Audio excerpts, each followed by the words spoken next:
श्री पितामह ने पुलस्त्य मुनि से पूछा कि हे महामुनि, संसार में कायस्थ नाम से विख्यात जो पुरुष हैं वे किस वंश में उत्पन्न हुए और किस वर्ण में कहे जाते हैं। हे महामुनि, ये सुनने की मेरी इच्छा है। मेरे इस संदेह को दूर करने में आप समर्थ हैं, इसलिए आप कृपा कर इस पवित्र कथा को कहिए।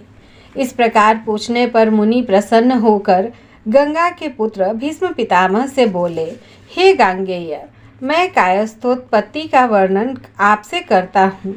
जिसको आपने आज तक नहीं सुना उसी को मैं कह रहा हूँ। जिसने चराचरात्मक यह जगत उत्पन्न कर पालन किया और करता है, वही फिर नाश करेगा।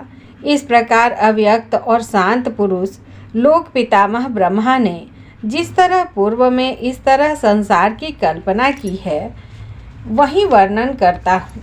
मुख से ब्राह्मण, बाहु से क्षत्रिय, जंघा से वैश्य, पैर से शूद्र, 2, 5, 4, 6 पैर वाले पशुओं से लेकर समस्त सर्पादि जीवों का एक ही समय में चंद्रमा, सूर्यादि ग्रहों को और बहुत से जीवों को उत्पन्न कर, हे भारत, ब्रह्मा ने सूर्य के समान तेजस्वी ज्येष्ठ पुत्र को बुलाकर कहा कि हे सुव्रत, तुम यत्न पूर्वक इस जगत की रक्षा करो। सृष्टि तथा पालन करने के लिए ज्येष्ठ पुत्र को आज्ञा देकर ब्रह्मा ने जो किया उसे आप सुनिए। एकाग्रचित होकर ब्रह्मा ने 10,100 वर्ष की समाधि लगाई। उससे जो हुआ वह आपसे कहता हूँ। उस ब्रह्मा के शरीर से बड़े बड़े भुजाओं वाले श्याम वर्ण, कमलवत नेत्र युक्त, शंख से के तुल्य गर्दन, चक्रवत मुख, तेजस्वी, अति बुद्धिमान, हाथ में कलम और दवात लिए, तेजस्वी, अति सुंदर, विचित्रांग, स्थिर नेत्रों वाले एक पुरुष अव्यक्त अजन्मा ब्रह्मा के शरीर से उत्पन्न हुए। हे भीष्म, समाधि को छोड़कर स्थित पुरुष को नीचे ऊपर देखकर ब्रह्मा ने पूछा, हे पुरुषोत्तम, हमारे सामने स्थित आप कौन हैं? ब्रह्मा का यह वचन सुन वह पुरुष बोला, हे विधेय, मैं आप ही के शरीर से उत्पन्न हुआ हूँ, इसमें कुछ संदेह नहीं है। हे तात, अब आप मेरा नामकरण करने योग्य हैं, सो कहिए और मेरे योग्य कार्य भी कहिए। यह वाक्य सुन ब्रह्मा जी निज शरीरोत्पन्न पुरुष से हंसकर प्रसन्न मन से बोले कि हे, मेरे शरीर से तुम उत्पन्न हुए हो, इससे तुम्हारी कायस्थ संज्ञा है और पृथ्वी पर चित्रगुप्त नाम विख्यात होगा। हे वत्स, धर्मराज की यमपुरी में धर्माधर्म विचार के लिए तुम्हारा निश्चित निवास होगा। हे पुत्र, अपने वर्ण में जो उचित धर्म है उसका विधि पूर्वक पालन करो और संतान उत्पन्न करो।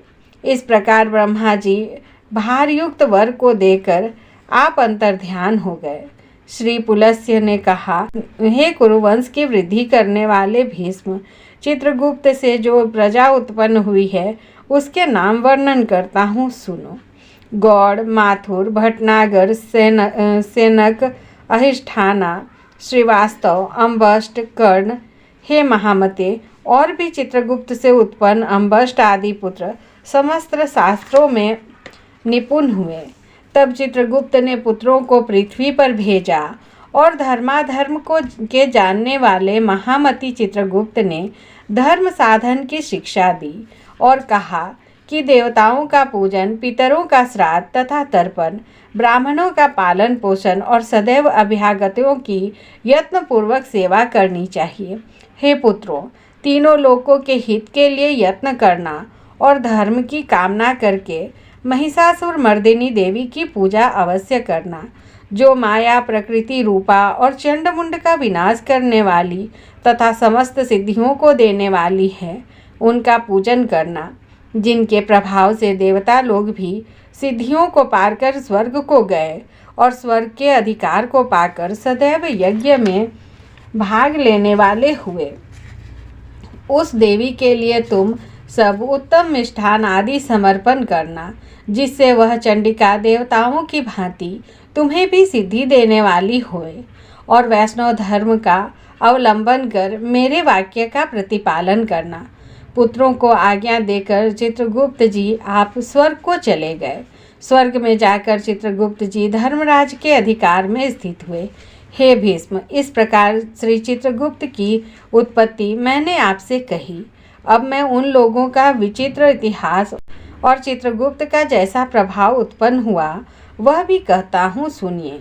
श्री पुलस्त जी बोले, धर्माधर्म को जानता हुआ नित्य पाप कर्म में रत पृथ्वी पर सौदास नाम का राजा हुआ। उस पापी दुराचारी तथा धर्म कर्म से रहित प्राणी ने जिस प्रकार पुण्य के फल का भोग किया वह कथा सुनो। राजनीति नहीं जानते हुए भी राजा ने निज राज्य में ढिंढोरा पिटवा दिया कि दान, धर्म, हवन, तर्पण, अतिथियों का सत्कार, जप, नियम तथा तपस्या का साधन मेरे राज्य में कोई न करे। देवी आदि की भक्ति में तत्पर वहाँ के निवासी ब्राह्मण लोग उसके राज्य को छोड़ वहाँ से नाना देशों में चले गए। जो रह गए वे यज्ञ, हवन, श्राद्ध तथा तर्पण कभी नहीं करते थे। हे गंगा के पुत्र, तब से उसके राज्य में कोई यज्ञ, हवन आदि पुण्य कर्म कोई नहीं करने पाता था। हे भीष्म, उस समय उस देश से पुण्य बाहर हो गया। ब्राह्मण तथा अन्य वर्ण के लोग धर्म का नाश करने लगे। अब आप उस दुष्ट राजा का कर्मफल सुने। कार्तिक शुक्ल पक्ष की उत्तम तिथि द्वितीया को पवित्र होकर कायस्थ लोग चित्रगुप्त का पूजन करते थे। वे भक्ति भाव से परिपूर्ण होकर सुंदर धूप दीप आदि कर रहे थे। देवयोग से राजा भी इधर उधर घूमता हुआ वहां आ पहुंचा और पूजन देखकर पूछने लगा कि यह किसका पूजन करते हैं। वे लोग बोले कि राजन, हम लोग चित्रगुप्त की यह शुभ पूजा करते हैं। यह सुनकर राजा ने कहा कि मैं भी चित्रगुप्त की पूजा करूंगा। यह कहकर राजा ने स्नान कर श्रद्धा भक्ति युक्त मन से चित्रगुप्त की पूजा की। उस भक्ति युक्त पूजन करने से उसी क्षण पाप रहित होकर राजा सौदास स्वर्ग लोक को चला गया। यह चित्रगुप्त का प्रभावशाली इतिहास आपसे मैंने कहा। अब हे नृपश्रेष्ठ, क्या सुनने की तुम्हारी इच्छा है? यह सुनकर भीष्म जी महर्षि पुलस्त जी से बोले, हे विपेंद्र, किस विधि से वहाँ उसने पूजा किया? हे प्रभु, उसने कौन सी विधि की थी जिसके प्रभाव से हे मुनिश्रेष्ठ राजा सौदास स्वर्ग को गया? श्री पुलस्त जी बोले, हे भीष्म, चित्रगुप्त के पूजन की विधि आपसे कहता हूँ। धृत से बने नैवेद्य, ऋतुफल, फूल, चंदन, धूप, दीप, अनेक प्रकार के नैवेद्य, रेशमी और विचित्र वस्त्र से पूजन कर भेरी, शंख, मृदंग, डिम डिम अनेक बाजे बजाकर श्री चित्रगुप्त का भक्ति युक्त पूजन करें। हे विद्वान, नवीन कलश लाकर जल से परिपूर्ण करें। ऊपर शक्कर से भरा एक कटोरा रखें। यत्न पूर्वक पूजन कर ब्राह्मण को दान देवें। पूजन का मंत्रार्थ यह है, दवात कलम और हाथ में कलम काठी लेकर पृथ्वी पर घूमने वाले हे चित्रगुप्त जी, आपको नमस्कार है। चित्रगुप्त जी, आप कायस्थ जाति में उत्पन्न होकर लेखकों को अक्षर प्रदान करते हैं। आपको बार बार नमस्कार है। जिसको आपने लिखने की जीविका दी है, आप उनका पालन करते हैं, इसलिए मुझे भी शांति दीजिए। हे राजेंद्र, कुरुवंश के बढ़ाने वाले भीष्म, इन मंत्रों से संकल्प पूर्वक चित्रगुप्त का पूजन करना चाहिए। इस प्रकार सौदास राजा भक्ति भाव से पूर्ण कर निज राज्य का शासन करता हुआ कुछ ही समय में मृत्यु को प्राप्त हुआ। हे भारत, यमदूत राजा को उसी क्षण भयानक यमलोक में ले गए। चित्रगुप्त से यमराज ने पूछा कि यह दुराचारी पाप कर्म में रत सौदास राजा है, जिसने अपनी प्रजा से पाप कर्म करवाया है। इस प्रकार धर्मराज से पूछे गए धर्माधर्म के जानने वाले महामती चित्रगुप्त हंसकर उस राजा के लिए धर्म विपाक युक्त शुभ वचन बोले। हे धर्मराज, यह राजा यद्यपि पाप कर्म करने वाला पृथ्वी में प्रसिद्ध है और मैं इस आपकी प्रसन्नता के लिए पृथ्वी में पूज्य हूँ। हे स्वामी, आप ही ने मुझे यह वर दिया है। आपका सदैव कल्याण हो। आपको नमस्कार है। हे देव, आप भली भांति जानते हैं और मेरी भी मति है कि यह राजा पापी है, तब भी इस राजा ने भक्ति भाव से मेरी पूजा की है। इससे मैं इस पर प्रसन्न हूँ। हे इष्ट देव, इस कारण यह राजा वैकुंठ लोक को जाए। चित्रगुप्त का यह वचन सुनकर यमराज ने राजा सौदास को वैकुंठ जाने की आज्ञा दे दी और सौदास वैकुंठ को चला गया। श्री पुलस्त्य जी ने कहा, हे भीष्म, जो कोई दूसरा पुरुष या कायस्थ चित्रगुप्त की पूजा करेंगे वे भी पाप से छूटकर परम गति को प्राप्त करेंगे। हे गांगेय, तुम भी सर्व विधि से चित्रगुप्त जी की पूजा करो, जिस पूजा के करने से हे राजेंद्र तुम दुर्लभ लोक को प्राप्त करोगे। पुलस्त्य के वचन सुनकर भीष्म जी ने भक्ति युक्त मन से चित्रगुप्त की पूजा की। कार्तिक शुक्ल पक्ष द्वितीया को निज बहन यमुना के घर यमराज ने भोजन किया था। इस कारण लोक में इसका यमदूतिया नाम हुआ और यमुना ने यमराज को आयुष्य बढ़ाने वाला वर दिया। इस कारण इस तिथि में बहन के हाथ का भोजन करने से धन, यश, आयुष आदि बढ़ते हैं।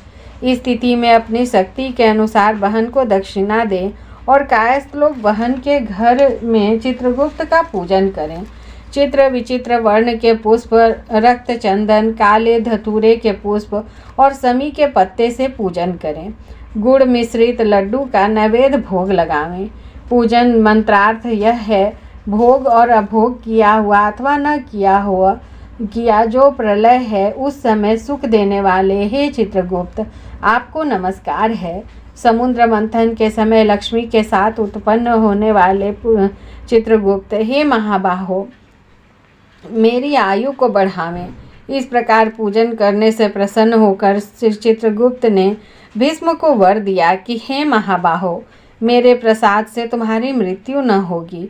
जिस समय तुम मृत्यु का स्मरण करोगे उसी समय तुम्हारी मृत्यु होगी। यह वर देकर चित्रगुप्त स्वर्ग को चले गए। जो बुद्धिमान पुरुष इस विधि से चित्रगुप्त की पूजा करेंगे उनका फल सुनो।